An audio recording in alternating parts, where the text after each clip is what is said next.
Hey, everybody, and welcome back to the Rule Your Pool podcast. This is episode 150. I'm your host, Eric Knight, with Orenda and Hassa, and unfortunately, I am doing this one alone. Wasn't trying to.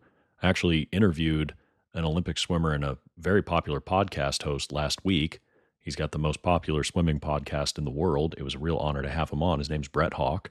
He's an Australian Olympian, and we did this Olympic preview show, and I thought things were going fine. But as is my luck, I'm learning, after the Rowdy Gaines episode, it wasn't my microphone that failed, it was his. So we had technical difficulties, and unfortunately, nothing he recorded was usable. And then the Olympics started, and he's doing daily podcasts. Once he got his thing figured out, he's just too busy right now. So maybe we'll have to do an Olympic recap show instead of a preview show. But I will say, it was really awesome to talk to him because this is his living. He's been an Olympic coach multiple times, so he has a lot of insight into the sport.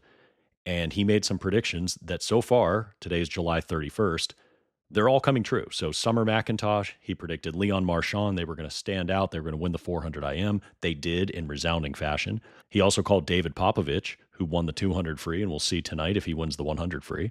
We're probably going to do a recap. It was a really insightful conversation with him. And you may not care about competitive swimming, but you got to remember, we're in the aquatics business. I personally think it's cool to talk about Olympic swimming. It comes around every 4 years, and it is the absolute apex of our sport. It's pretty cool to see people performing at their best. That said, before getting into this, I have seen some things floating around social media, and I've gotten a lot of text messages and questions from our customers and listeners asking what I think about this. Apparently, there's some controversy about something wrong with the pool that people are swimming a lot slower. And there's no doubt that a lot of the times are off the world records. I don't really know enough information to answer on that, and that's what I've been saying to people. I don't know if there's something wrong with the pool. I doubt it. I know that by FINA regulations, you have to have at least 2 meters of depth, but people are saying that this 2.1 meters is shallower than most pools. I mean, maybe it is. It seems a little shallow, but I don't think that would really have that much of an impact on speed. One thing I will say that stuns me is I'm watching it on TV and the pool is really cloudy. Hey, Olympic Committee, we can help you. It doesn't have to be that cloudy. It's the Olympics. So anyway, Olympics are in 2028. Hope we can help them then. They're going to be in Los Angeles. So hopefully that water is really, really clean. And if it's not, you're going to know that we were not able to get involved. Anyway, this episode was going to be an Olympic preview. Unfortunately, it is not. So this is on short notice, and I thought this would be a good opportunity to do some midsummer updates for you, since we've been getting a lot of questions about some various things, and in advance, it's going to be all over the place. So, sorry. Welcome to Rule Your Pool, the podcast by Orenda that explains and simplifies pool chemistry so that anybody, regardless of experience, can understand it. I'm your host, Eric Knight, bringing clarity to these subjects so that you can bring clarity to your water. If you're ready to rule your pool, then let's go. Update number 1. Let's talk about the LaMotte integration. The LaMotte integration that we built a few weeks ago is working very well from all the feedback we're getting, and it was designed for the 203 series spin touch discs. I personally was unaware that there was a different type of disc called the 601 series, and apparently there's many other types of discs that I am now becoming aware of, but we designed it around the 203 because that's what was sent to us. We did not know that there were others, and apparently the 601 disc has 3 sections so that you can do 3 different pools with the same disc. That's pretty good cost savings. It does pH, total alkalinity, and free chlorine. Pretty awesome. You can do 3 pools with it. The problem is it doesn't fit how we built our integration around the 203. So we're working on that. But here's the bottom line. We had to fly our developer from overseas to build the last integration. It's Bluetooth. You have to be able to test it with the machine.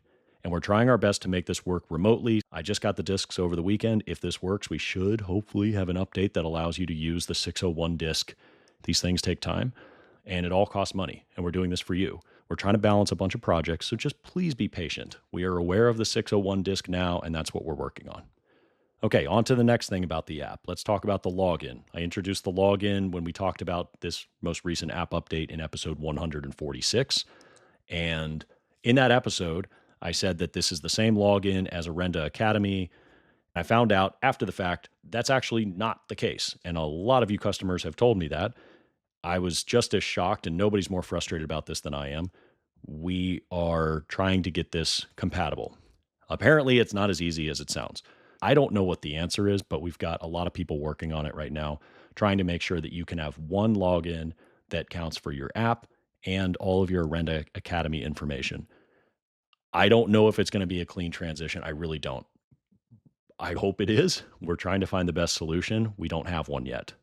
And as a result of that, just being transparent, because that's what we do, I have paused development of phases 2 and 3 of this app update that we're talking about. Yes, they're still on the radar. We still want to do them, but I can't do them until we have this right.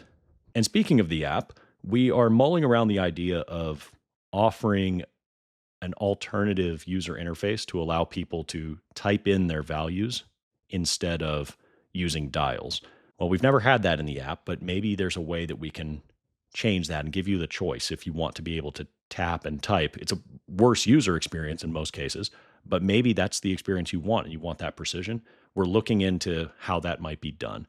There's some other feedback that we've gotten from customers, and we hear you. So when you email podcast@orendatech.com or you reach out, we hear you. So your feedback matters to us. As long as it's constructive and you have a good case for it, we'll try to make something work. All right, moving on. The other thing I'm doing is writing the first ever chemistry certification course for Watershape University. It's going to be an 8-hour course.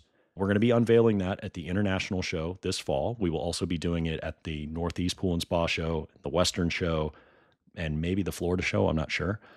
And as soon as I have more details on how that class will roll out, I will announce them. We'll share them on our website and social media. Anyway, this is the Midsummer Update. I'm your host, Eric Knight with Orenda and Hasa. If you have questions, please read the website first. Our help center is ask.orendatech.com.